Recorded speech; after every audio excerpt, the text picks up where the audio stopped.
Hi, everybody. Thanks for joining us. For those of you who don't know me, my name is Peter Llewellyn. I run the services at MedComms So, information, services, resources, activities for people who work across the globe in and around medical communications, medical education, medical publishing, and so on. And we're doing a lot of these webinars. We record them, we put them over on NetworkPharma TV. You'll find hundreds of videos now. But it gives us an opportunity, the webinars give us an opportunity to bring people together from around the world, and we've got quite a sizable international audience again. And get experts in the room together, and we can talk about all manner of topics. I'm looking forward to today. I'll be completely honest. I'm looking forward to today. We're just kind of a freewheeling discussion.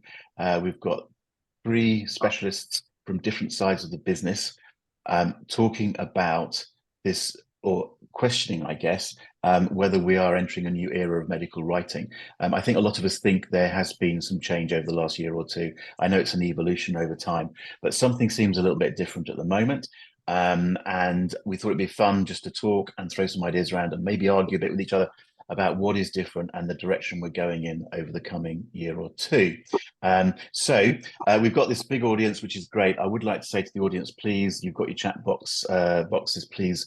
As we're talking, send us your questions, observations, and comments, and so on, and join the discussion like that. Okay, we're hoping to make some people think out there, so help us do that.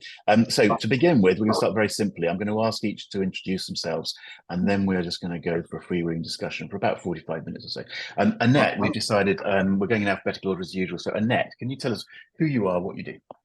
I certainly can. So thanks, Peter, first of all, for inviting me to be on this webinar today, and hi to everybody from around the world. So I am Executive Scientific Director at Langland, part of the Publicis group. I look after basically all our medical writers within Langland. I've realised it's my 20th year in MedComms, so it's a big year for me this year. Over 10 of those I've been managing writing teams. So I'm really passionate about good quality medical writing and about what value medical writers can add, and also about how we evolve as a profession. So I'm really looking forward to the discussions today. It's certainly a very changing world at the moment, so I think it's an exciting time, and there's definitely lots of things that we can have some good discussions about. So yeah, looking forward to it. And I'll pass on to Eleanor. Thanks, Annette. Eleanor, come on, you tell us who you are, what you do. Super. Yes. Hi, everybody. I am Eleanor Steele, and I work as the MedComms Mentor. I'm going to echo what Annette said. We have been having a parallel career, I think, because I've also been in MedComms for 20 years this year. And I started in the sort of medical writing side of things and was running teams of writers in various different agencies from about 2012 onwards. But in 2018, I went freelance. And since 2020, I've been working as the MedComms Mentor, providing specialist training and mentoring to medical writers of all career stages. So I've got the freelance aspect and the training and mentoring aspect to talk about today. Excellent. Thanks, Ellie. And Liz, tell us who you are and where you are. Hi. So hello, everyone. Thank you. Welcome for thank you for being here. Welcome. I'm Liz. I have equally about 20 years. I think we've all kind of lived in a parallel universe, but never actually met. I started in MedComms as a medical writer after a postdoc, and then worked for from kind of associate level up to senior, and then I moved track slightly and worked in client services for a while. I've been scientific director, and then a couple of years ago I took a career break and had a kind of rethink and took a switch over to industry side, and I landed at Roche, where I have been setting up and growing out a medical writing team internally, part of the digital content and services lab that we have here. So I just want to qualify this with the fact that I'm here as me, myself, and I today. I'm not here representing Roche. This is my experience, my opinions, and I'm kind of coming at it from seeing things now from the other side of the coin, but also with a long background in seeing things from the agency side as well. So. Oh, go on. I was going to say, we're going to lead in with, or we're going to lead with you, Liz. So talk to us a little bit. Let's just set the scene, how you see things are changing at the moment. So I guess this kind of stems, doesn't it, from a conversation you and I had, Peter, a while ago at the end of 2023, and just this kind of sensation that things are maybe starting to change, but not in the sense that they haven't been changing all the way. I mean, obviously everything evolves, but it kind of feels like things are coming together, and it's kind of coming to the crescendo of I don't know, it's not even anything really tangible. It's just lots of things coming together from different directions, things that we all probably know about, many of them, but also things that we maybe haven't noticed coming at us kind of almost unawares in the background. And I think the feeling I have is that 2024 might be the year that actually it really does practically change in MedComms, in the way we do things, the way we work, the way we deliver. And I think, yeah, I know you do kind of lots of surveys and background research with people, and I don't know what the results of the latest ones are, but it kind of getting a feel for the feeling on the ground from people is such an interesting and important thing in the industry. And I think this is a really cool opportunity to hear from other people and to also hear people's comments and what they think. So I don't know, maybe shall I start with some of the reasons that I think might be behind? Exactly, yeah. I feel like 2024 needs to be the year when we stop saying digital.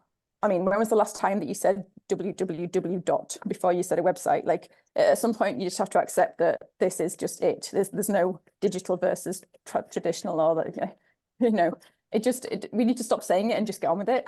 The pharma industry is obviously very good at not getting on with things like that. And I think that's how we've managed to drag our feet for so long, with kind of pretending that we're special somehow, but we're not. And the rest of the world operates in ways that we take as being completely normal now. When you turn Netflix on, when you get ordered from Amazon, any interaction you have in the digital space, you expect certain trends and like normal functionality from platforms.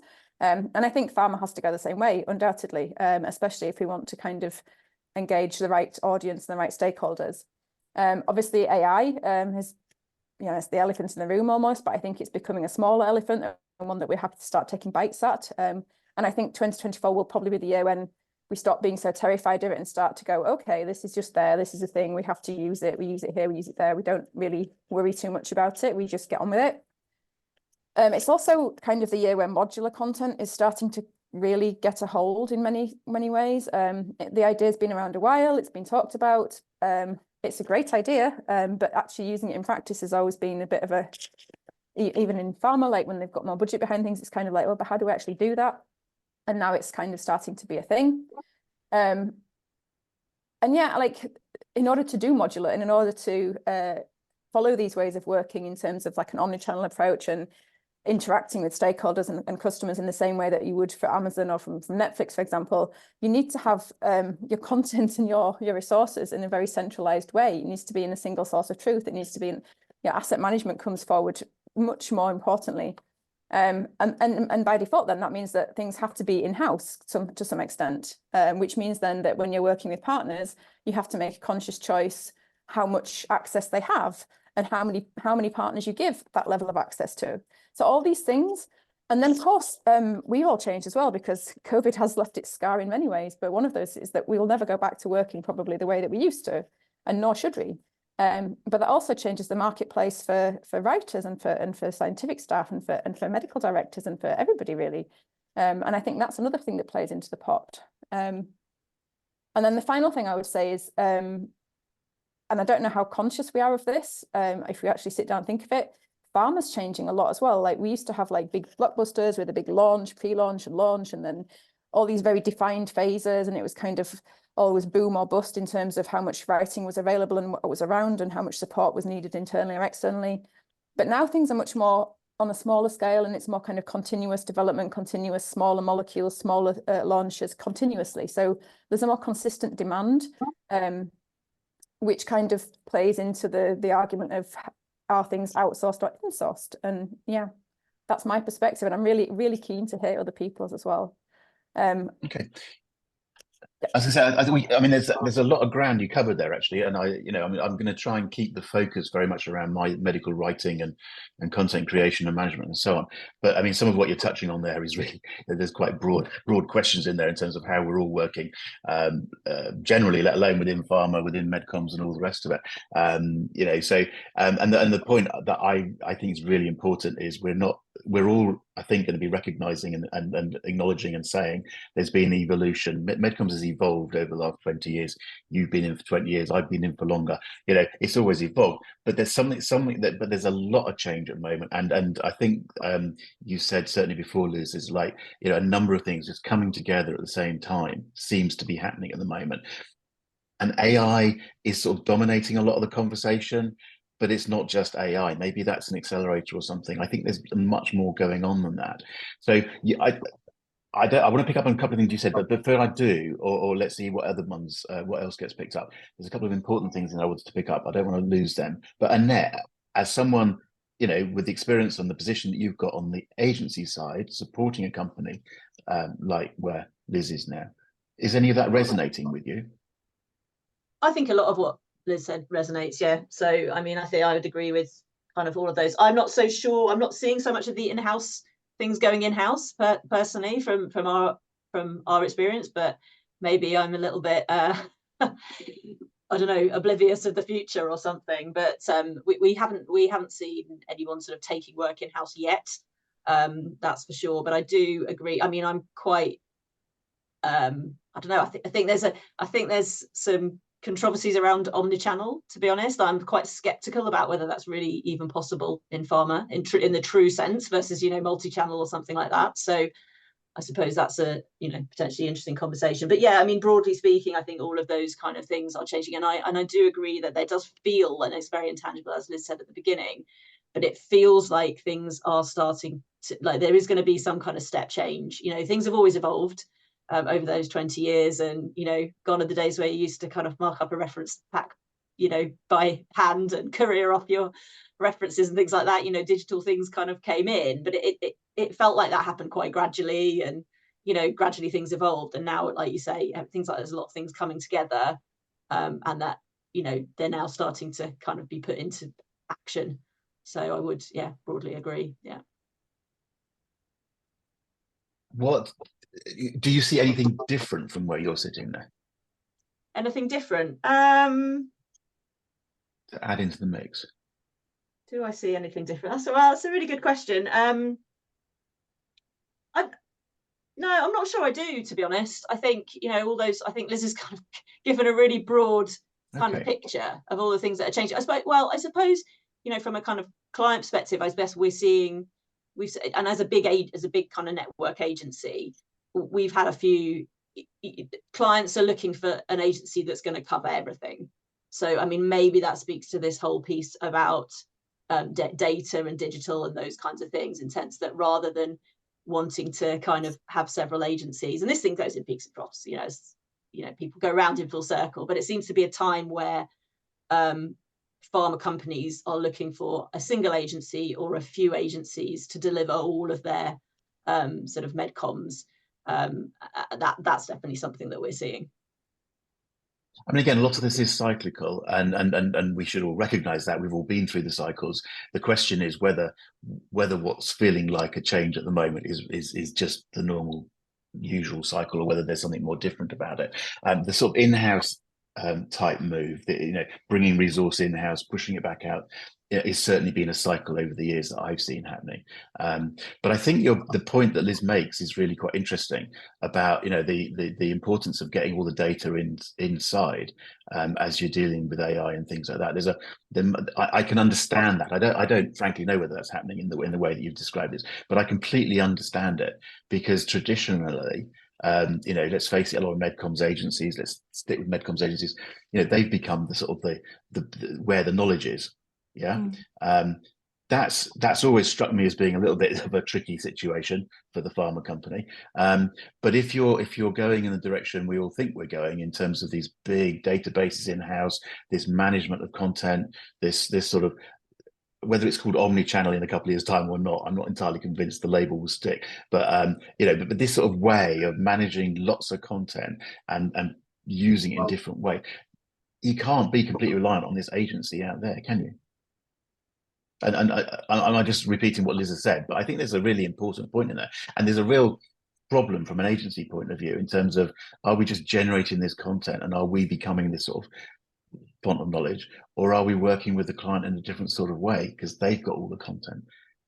I don't know whether I may be talking rubbish here, but well, I mean, I think on a conceptual level, there's lots of activities that happen by lots of different functions within pharma, and they're not always very well connected. And we've certainly been able to, because we have various different teams, and we're working on the advertising, and we're working on the clinical trials experience, or we're working on the MSc medical strategy and education piece, and we've seen opportunities to be like, well, actually we're doing this here and you're doing this here, and wouldn't it make much more sense for us to actually do something together, or not repeat what one function is doing? So I think there's kind of, and I know that companies are trying to kind of break down their own silos, but they're often actually a lot bigger than than the agencies that are supporting, and we talk to them all the time. So sometimes we're able to do that kind of connecting, which I think is potentially quite a useful thing that agencies can offer. I think, to butt in, is there not? Sorry, I'm going to butt in. Just let me follow my train of thought just for a second or two. But is not one of the points at the moment is that the AI type of technology and thinking and so on is about connecting people in ways that we've not simply been able to connect before. So if you are in a big company with this big database, with a simple chatbot on the front of it, where you can just turn from anywhere in the world and go, what's the latest about this or that or the other? I can just imagine that being a much more connected environment. And that, I would say, would play into what I think Liz is getting at. Is that making sense? But I mean, I have to say I'm speculating a bit from the outside, and I don't know whether we're there yet. But that's what I think AI technology is partly all about. I'm sure it's true. I'm sure that AI is designed to kind of help connect everybody. I feel like there's a kind of still a human layer that's still on. You still think the people mess it up because they don't talk to each other. Yeah, exactly. People just get on and do their own thing, and they have to remember to go and ask the AI versus just think, oh, I know what's going on, so I'm just going to do my thing. There needs to be an interaction with it, and I'm sure that in the fullness of time, it will become second nature, just like all technology does. We instantly go to Google now to look up something we don't know, which maybe 15 years ago nobody thought to do, or whatever. I mean, it's like ChatGPT, we come into this sort of that part. I mean, how many people like last year really thought, oh, I want to know the answer to a question, I'm going to ask ChatGPT? They probably still went to Google and did their search, but now there are things that you're like, actually, that's a good question to ask ChatGPT, because I'm going to get I'm going to get the answer to my question more easily. But people need to adopt it, I suppose. Okay, although we need to raise some flags there, because and they'll be raising it in the chat that ChatGPT can't be relied on, and so on and so forth. No, of course, yeah. Provisos, as I said. Don't shoot me. Come on, Ellie. Talk about this, and you've got a fairly broad view on life, as it were, and you're training people in different situations, and so on. Stick with the medical writer types that you're thinking of, and training them.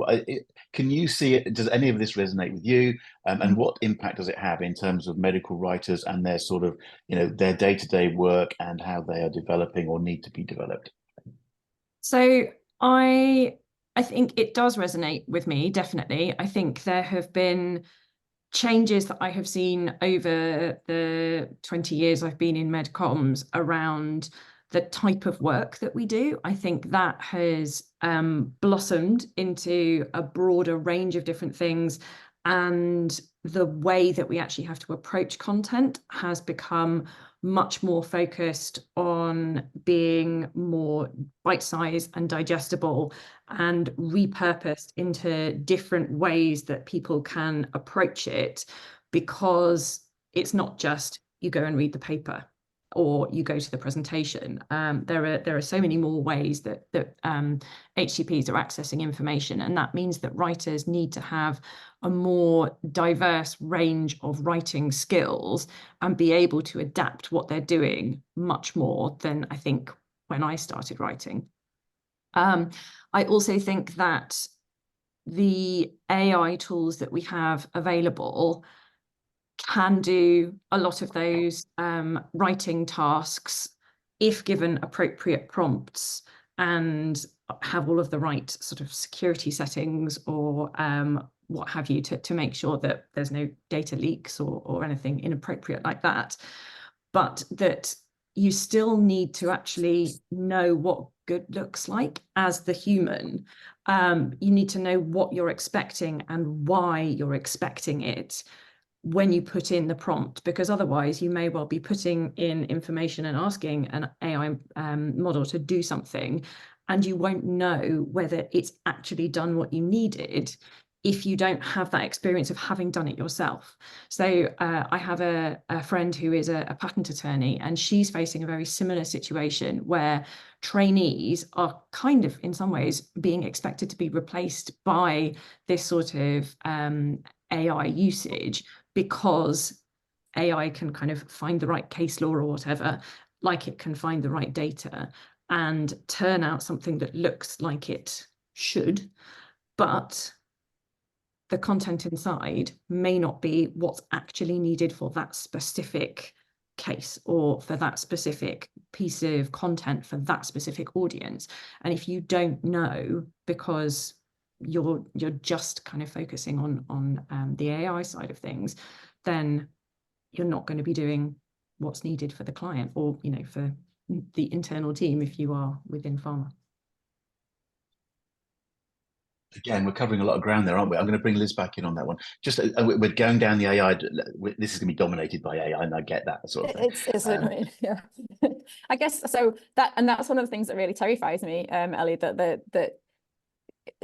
a lot of the, excuse the phrase, but the grunt work that medical writers have always done will be replaced by. And can I just make this very clear? We're not just talking about Gen AI and ChatGPT, but all the kind of AI tools, and also the insight gathering and research and automation of like things that were just very basic tasks, and things that weren't basic tasks also, which is actually terrifying sometimes. But a lot of that will be done and replaced by AI. But then where does this go? Because if as you say, you need the human eye to check it, but the people that trained on and learned the ropes by doing that no longer do that. How are they going to check it? Because they won't know what they're looking for. They won't know what good looks like. And this is, I mean, we had a talk with an agency yesterday, a consulting agency, not medical, but they showed us some slides, and they had a beautiful Gen AI image that was really perfect for the slide, except that if you look closer, there were 3 fingers, and you're like, well, but you have to really be looking and checking. And if you just look at it at a glance, it looks completely believable and completely like, oh, it's beautiful. And the same with medical writing. You see things that are really, they look brilliant. It's only when you start going like, oh no, where did that, how does that relate? And where's that? Like, you have to really know what you're looking for, what the gaps might be. I think one thing I would also mention at this point is that because of the retrieval and the research that will be done by AI, and also the insight generation that will be done by AI, one thing that we have to start thinking about is not just like not thinking of our consumers being the human that consumes that content, but also the robots that scan that content and the databases that use that content. So it's no good trying to target something at a specific person and hoping that like that hits its mark. What you need to be doing is thinking, where do we need to put this information that it will be picked up in whatever form it needs to be picked up by whatever tool picks it up, to then go into the information when somebody types into Google or into ChatGPT, what's the latest, blah, blah, blah. Like, we need to be putting information in places as well. And the change between push and pull in terms of audiences driving where they find information, that's huge for what we do. And also audiences have changed. Obviously, HCPs are mostly now digital natives. That has a huge difference to how we approach them. But even patients, patients these days are so different to patients even 10 years ago. They have access to things, they can find things, they have health literacy that's way beyond what we would have ever expected. They expect to be able to find information that would have once been behind a wall that they could never see. And likewise, companies want to be able to make that information available. So it changes the landscape. It's not just about AI. But yeah, how do we adapt as medical writers to bridge this gap where for some time there's going to be a lot of the work, maybe in excitement or over giddiness, outsourced to AI before people go, actually, that's going to have a collateral effect that we need to be thinking about in later years. It's a really interesting. Annette, go on, yeah. Yeah, well, I mean, it's very interesting. I think that at some point, people are worried, like quite rightly so, about making sure that what these AI tools produce is accurate and, relevant and all those kind of things.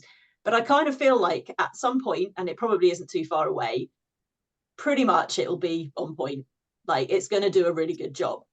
The issue for me is that you might have the same output from like your great medical writer and your AI, But if a medical, there's so much more, there's the foundations, or like it's the tip of the iceberg is the output. And the medical writer has gone through a slow and, you know, laborious process of churning that information, of looking at stuff that that medical writer knows what didn't make it to the final draft or first draft or whatever it is. And they've browsed, right? They've looked at a load of data, they've considered lots of ways of putting the story together. So the understanding that underpins what they produce is solid. And, you know, you could ask that medical writer, like, oh, why did you write about that? Or why didn't you include this? And they'll, oh, well, I didn't include this because I read it there, but then I thought about it and it didn't really make sense in this context. And that's what, you know, that's what I would expect from a medical writer, to be able to defend every single point of the argument, the story, the data that they're producing. What my concern is that, yeah, the AIs produce something just as good, but there's nothing underneath it. It's got no foundations. And it's not just as good, is it? Because it's, and this is, I like this term I heard yesterday, again, from this consulting agency, like mediocrity, as in MEH, mediocrity, as in, it's just like, it's all right. It's just the job, probably. But where's the enthusiasm and the passion and the, that's what will be missing. But sorry, I'm going to jump in again, because I think there's a couple of points in there I want to pick up on. Firstly, the mediocrity thing, I think is, I mean, I talk a lot about the fact that truth is most people are happy with mediocrity. That's just the truth of it, yeah. And if you put in on top of that the procurement type guys and gals who are squeezing the budgets, they just, I mean, why not? This looks okay, it's okay. Well, but also a point in there, I think, and I think what I'm disagreeing with you slightly on, Liz, is, or maybe I'm just seeing it from a different point of view. To take Annette's point, if the two outputs can be the same as far as a reader is concerned, if the objective is to produce something for a reader, let's call them a reader, and communicate a message, whatever, from their point of view, it can be exactly the same. And you could argue that if there are quicker, cheaper, whatever ways of doing it, that's one way to do it. What Annette's also talking about, and I think what, Liz, you're talking about, is that behind that there's all this other stuff that might be really important in terms of you working out what you're doing and how your communication program is developing and all sorts of other stuff. But if your objective is to produce a 500-word article or blog or a bit of video or something that has a particular objective to communicate to that audience person, I think we are absolutely in the era where you can do that much cheaper, much faster, much simpler by using AI technology. And there is a lot of pressure to go that way. And that's really fundamental. Peter, but I will pick up on that very quickly, and I'll see if Liz and Ellie agree. But, please. So this comes to that, what is the job of the medical writer? And for me, the job of the writer is much broader than just producing a piece of content. And knowing that background allows our medical writers to offer something of value to their clients beyond what is written on the page. So in the course of developing that piece of content, they've learned a whole host of other things, so they can, you know, things come up in the future that they can say, oh, we should do a piece about that, or we should do this exercise or that exercise, and that kind of thing. So for me, that becomes, and if we talk about writing specifically, this is about, you know, that really wide, a broad job of a medical writer, and which is not, for me, simply writing words on a page. Yeah, so each piece of content, it may not be what the person but it may not be what the funder wants. The person who's commissioning this work. I get the fact that an agency, I mean, and there's lots of real, I mean, I totally buy into what you're saying and agree with it. But but objectively, the objective is to produce a bit of content, and there's a whole system. Well, it's never just to produce one piece of content. It's always about how you are doing a range of different things that are building towards a particular strategic vision, and you can't do each thing in isolation, because otherwise they're going to be inconsistent and they're not going to be building towards what you're trying to achieve. Everything has to be kind of taken together as a whole, and that's how a medical writer really adds their value, because they're going to be involved in multiple things across the program, and that's what the investment is for. But also, as another kind of a support for the agency model, medical writers working in agencies are usually not just working on one account. They're going to be working with another client. They're going to be sitting next to people who work with multiple other clients on different types of project.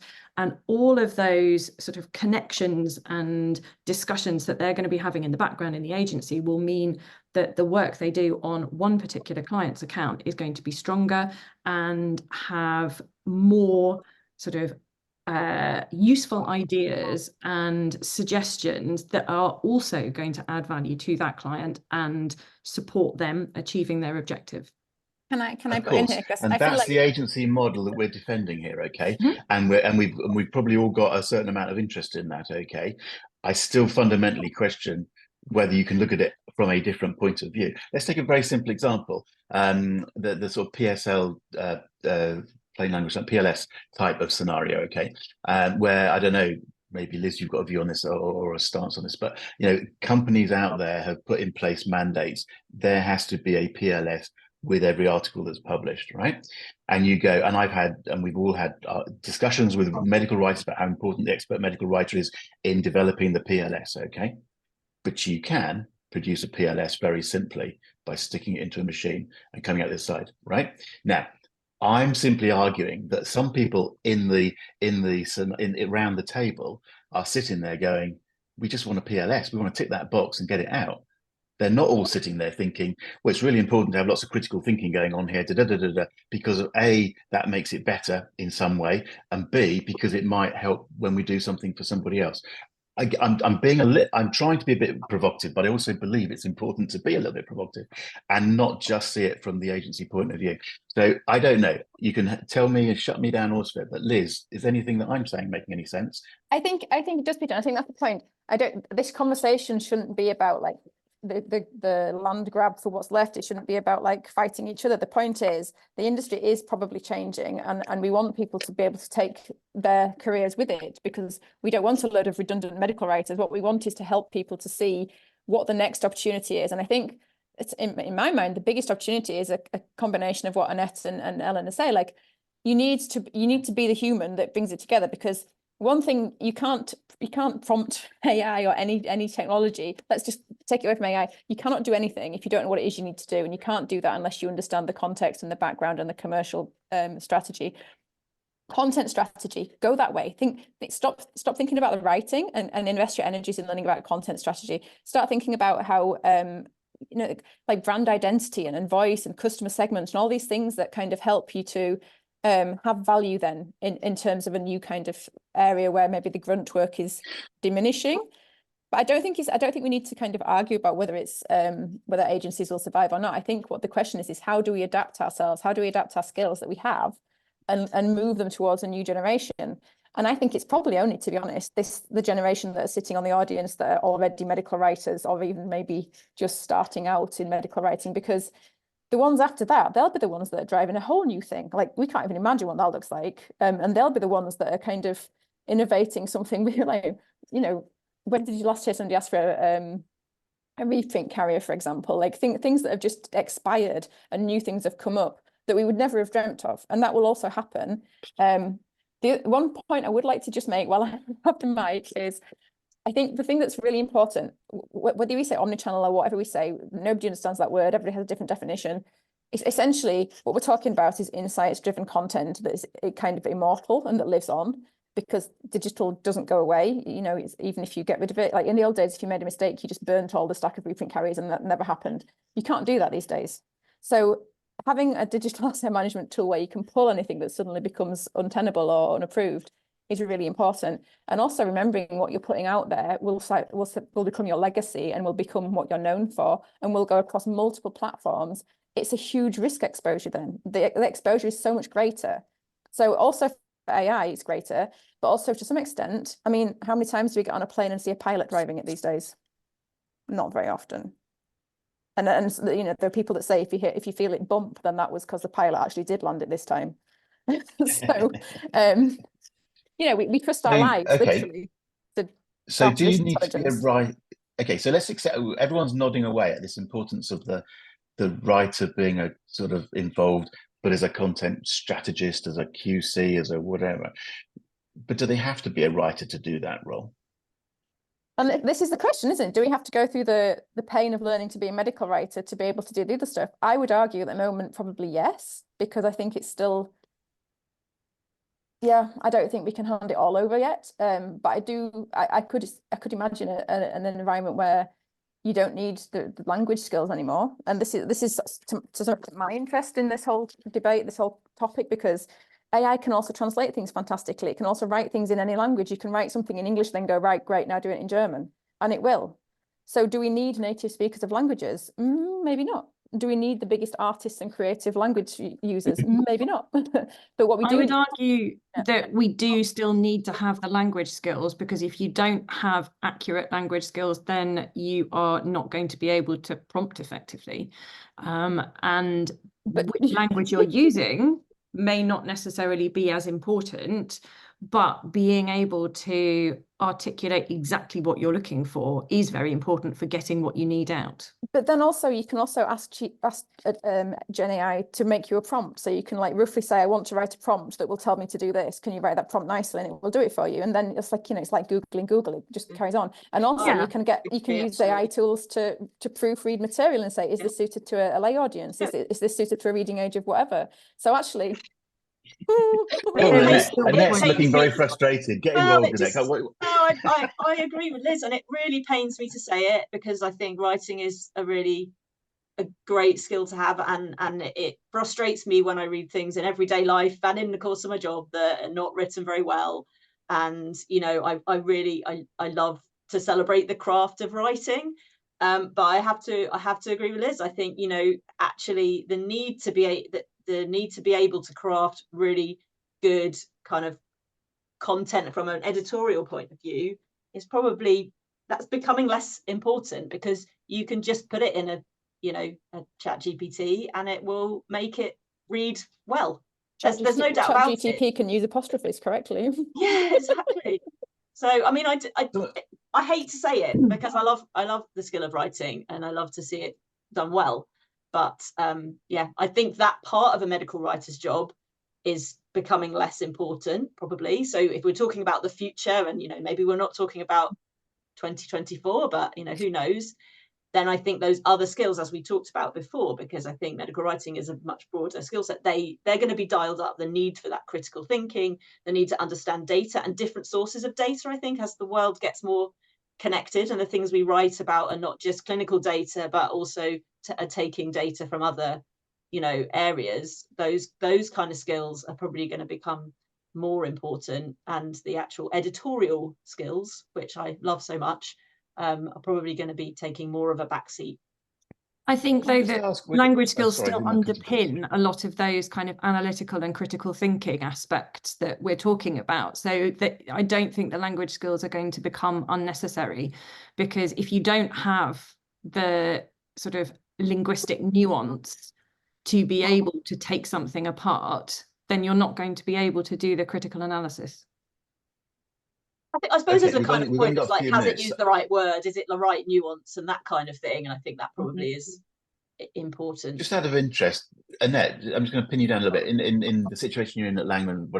I've got two questions, I suppose. I should never have two questions thrown at you at the same time. But how much guidance are you getting from your pharma clients as to how much you use AI, and how much training are you starting to bring in for your writers about using AI? So there's two parts to that question. But I would say guidance from clients, I haven't really seen much. We're getting clients say, we want to use AI. But that's the question, like, we want to use AI, but now go and do it. Well, yeah, go and do it. But I'm like, well, what exactly do you want? What do you mean? What's your objective? So that's quite hard. Say we've used AI. Yeah, exactly. Literally, exactly. I mean, there's more than one.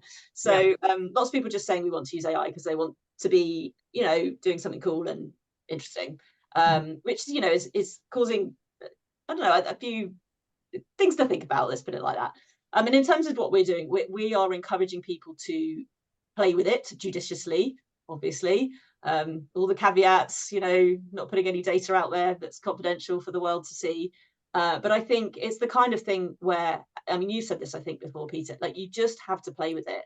we can't like deliver a training here and a training there. We've had, I mean, the advantage of working in a big network is there are multiple kind of webinars on like prompt engineering and lots of things like that, so people have things that they can access to kind of help them on that journey. But I think we just want people to kind of play with it, and then we're trying to kind of basically share learnings and ask people like, what have you used, what's been successful, what hasn't been successful, and again, just to make it clear very ethically and properly and all that kind of thing. But okay, can I again, I'm going to fire a couple of quick questions now, but Annette, just one more for you. And is it influencing your recruitment? Are you looking for people in any way differently? Are you looking for different skills? Again, I'm sticking with medical writers.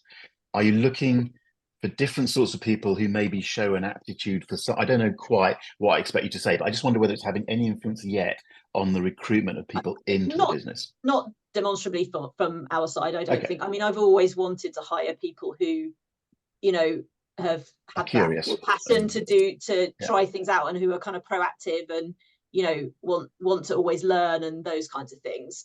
So that's and a sort of self-starters and that kind of thing. So I think I would always look for that. And I think those kind of people, the people that are going to go and like have a go and think, oh, I wonder if I could use it for this, oh, that's a great idea, and actually kind of take a little bit of time to be interested in I don't know, doing things more efficiently or doing things better, or improving and that kind of thing. But I don't think that's really any different from the kind of person I would have looked for before. Ellie, I'm going to bring you in, and I'd like to, have you got any quick reflections on what's been talked about? And as we get into training and training new people, but I'm going to specifically ask Ellie to lead into the freelancers. And I know you do a lot to support the freelancers. There's a lot of concern, and I think quite rightly a lot of concern amongst freelance medical writers. Again, let's keep this conversation specific, about the fact that they are rapidly losing out here. They might have been an expert writer when they left even a few months ago, let alone a few years ago, to go and be a freelance writer. And they've been very confident about the fact they can do freelance writing. That's not a problem. And in fact, I've always argued a lot of freelancers sort of miss the fact that they're supposed to be investing in themselves along the way. They don't like learning and paying for training courses and all the rest of it.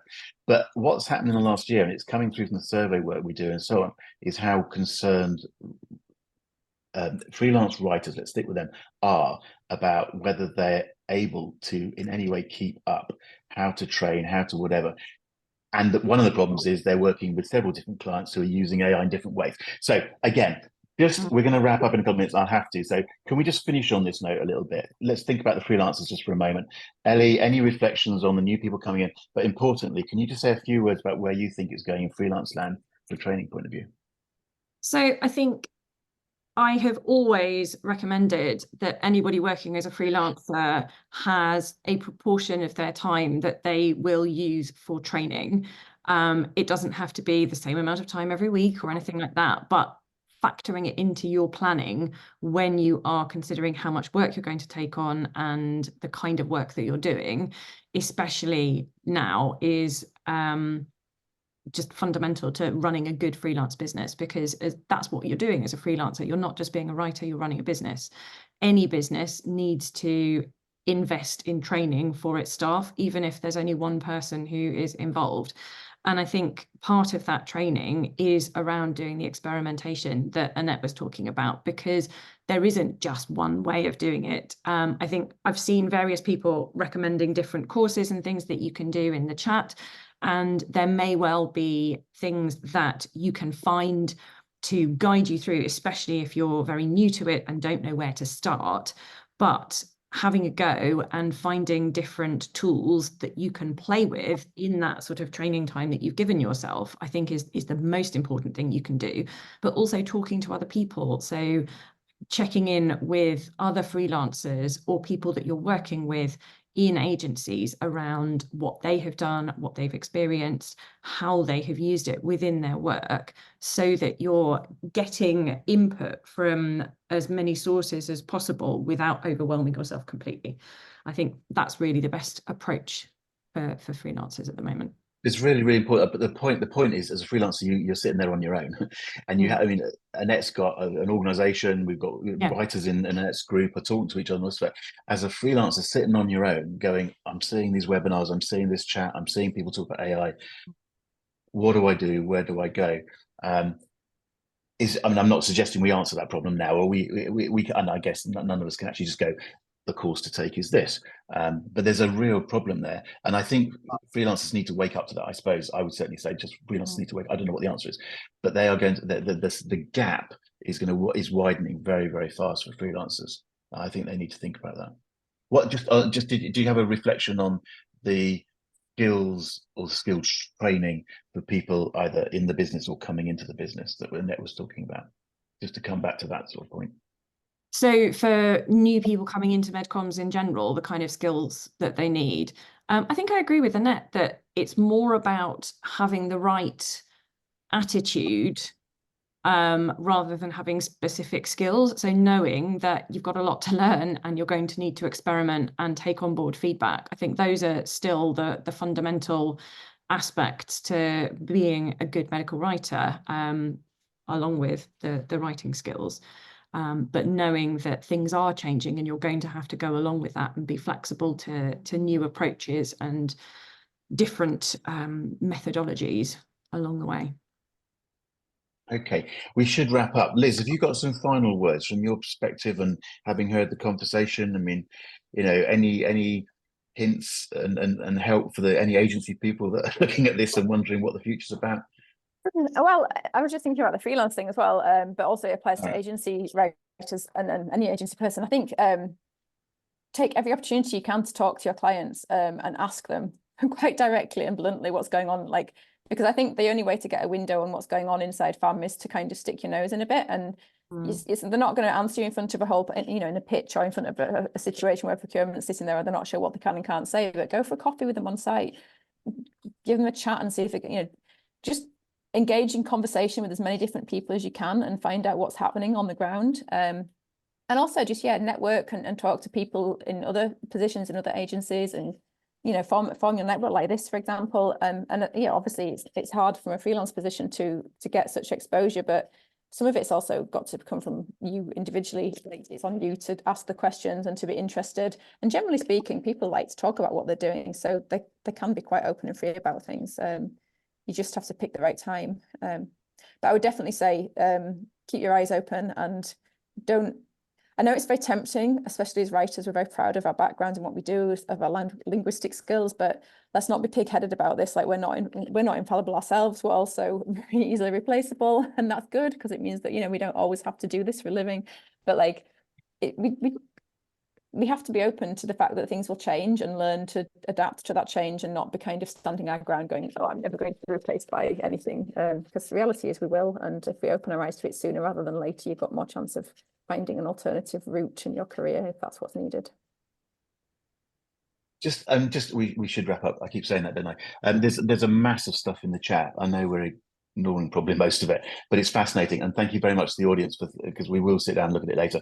Certainly from my point of view, it will help inform what else we do and so on and so forth. But there's all sorts of stuff going on in the chat I haven't been able to keep up with.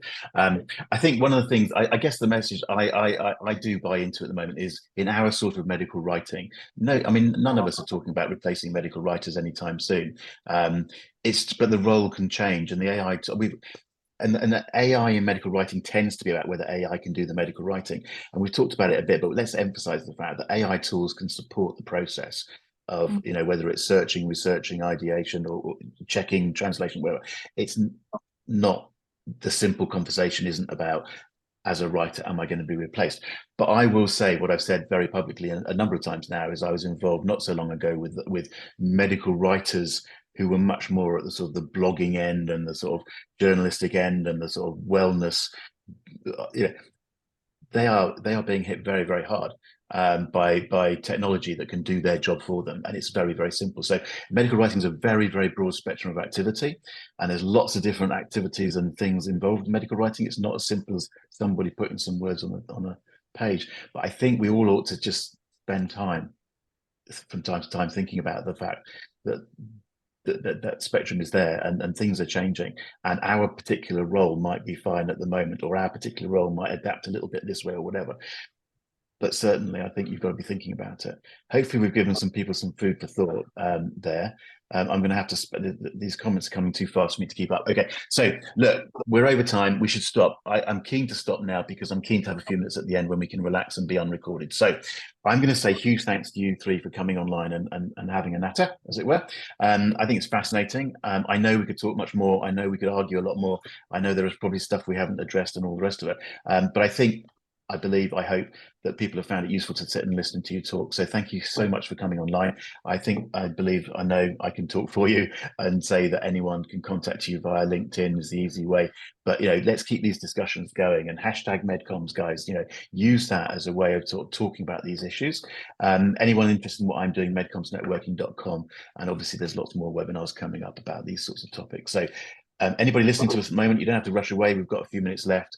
But just for the moment, I'd like to ask the panelists to say goodbye and wish everybody a good day. Take care. Bye.